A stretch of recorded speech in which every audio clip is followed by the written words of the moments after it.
Pressure is a force applied on a surface area. It is defined as pressure equals force, area.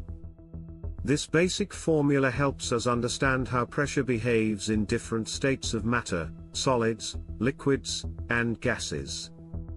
Let's explore each with real-life, practical examples that make the concept clear and relatable. In solids, pressure is exerted when a force is applied to an object and transmitted through it. A classic example is a knife cutting vegetables. The blade is sharp, meaning the surface area is very small. When force is applied, the pressure becomes very high due to the small area, and the object is cut easily.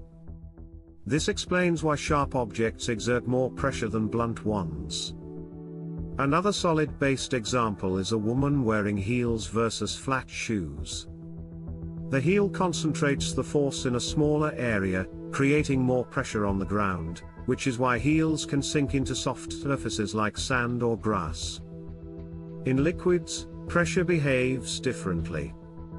Liquids exert pressure in all directions, and this pressure increases with depth. For instance, if you have ever gone swimming underwater, you'll notice a feeling of heaviness in your ears as you go deeper. That's due to the increasing pressure of water. This principle is used in dams, where walls are built thicker at the bottom to withstand the higher water pressure. Hydraulic systems, like car brakes and hydraulic lifts, also work on the principle of liquid pressure being transmitted evenly in all directions when confined in a container. Now let's look at gases. Gases also exert pressure in all directions, and this can be observed in everyday life. One common example is a balloon. When you blow air into a balloon, the gas molecules inside exert pressure on the inner walls of the balloon, causing it to expand.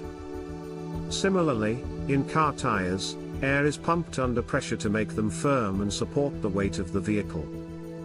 Another example is the use of aerosol cans, which work by releasing pressurized gas to push the liquid product out in a spray form. We also experience gas pressure in weather systems.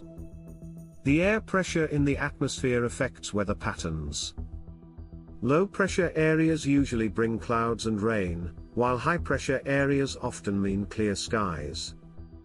Even something as simple as drinking through a straw demonstrates air pressure. When you suck the air out of the straw, the pressure inside drops and the higher air pressure outside the glass pushes the liquid up into your mouth. By now, it's clear that pressure behaves differently depending on whether it's in solids, liquids, or gases. Solids focus pressure through contact points and small areas. Liquids transmit pressure equally in all directions, increasing with depth. Gases exert pressure in all directions and can be compressed, making them useful in many technologies. If you're finding this explanation helpful, please take a moment to like this video and subscribe to the channel for more such clear and practical science content. Your support helps us bring quality educational videos every week. Understanding pressure helps explain not only science principles but also how many technologies and everyday tools function. From water tanks and scuba diving to airplane cabins and pressure cookers, the concept of pressure is behind many of the things we use daily.